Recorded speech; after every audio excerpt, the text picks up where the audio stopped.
देखिए मैं बताऊं, शुद्ध जल, जब भी शुद्ध जल की बात की जाएगी, शुद्ध जल, आप शुद्ध जल जाने ना जाने, आपको हमेशा H2O जानेंगे। जब भी H2O लिखा होगा शुद्ध जल होगा। इसमें आयन क्या क्या होता है मैंने आपको बताया था। इसमें दो प्रकार के आयन होते हैं, H+ आयन और OH- आयन। अब मैंने बताया था इन दोनों आयनों की सांद्रता है, क्या सांद्रता। अगर मैं बोलूं शुद्ध जल में, मतलब H2O में आयन कौन कौन से होते हैं? H+ होता है, OH- होता है। इन आयनों की सांद्रता, क्या सांद्रता कैसी होती है? बराबर होती है। इन आयनों की सांद्रता बराबर होती है। मतलब क्या हुई, आप ऐसे लिख सकते हैं H+ आयन की सांद्रता बराबर OH- आयन की सांद्रता, ठीक है। इन दोनों आयनों की सांद्रता क्या होती है? बराबर। ये लिख लीजिए फटाक से।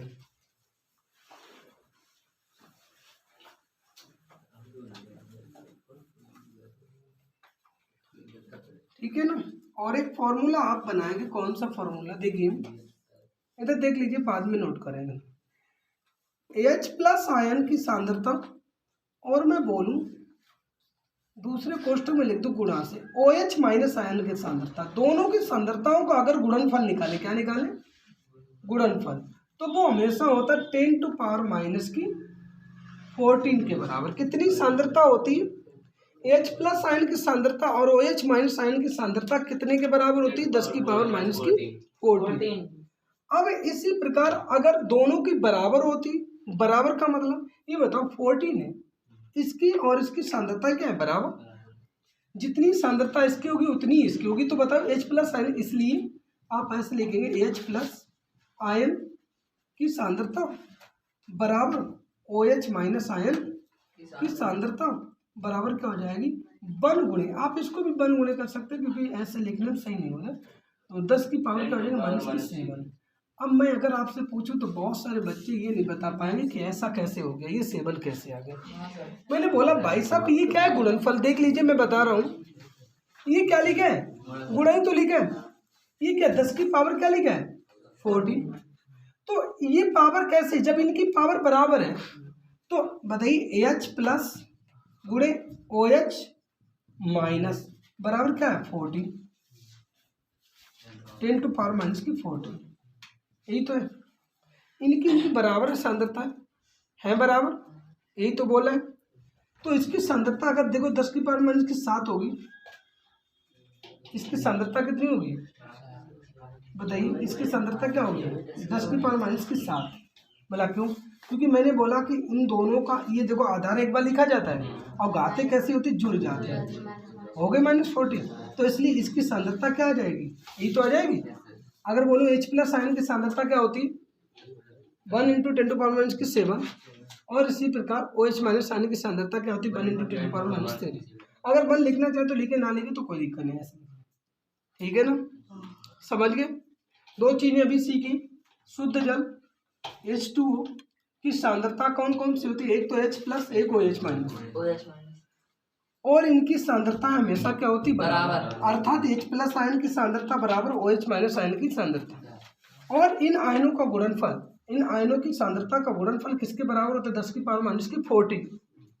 और इन आयनों की सांद्रता बराबर होती है, तो H+ आयन बराबर OH- आयन बराबर कितना होता है? 10⁻⁻7। याद कर लो। चलिए मैंने हेडिंग डाली है प्रबल अम्ल। प्रबल अम्ल क्या होते हैं? तो आप एक बार इसकी परिभाषा देखिए। बे अम्ल जो जलीय विलयन में, किसमें? जलीय विलयन में, मेरी बात को सुन लो भाई। वे अम्ल जो जलीय विलयन में, मतलब जल में घोले जाने पर, या ऐसे लिख सकते वे अम्ल जो जल में घोले जाने पर पूर्णतः वियोजित हो जाते हैं।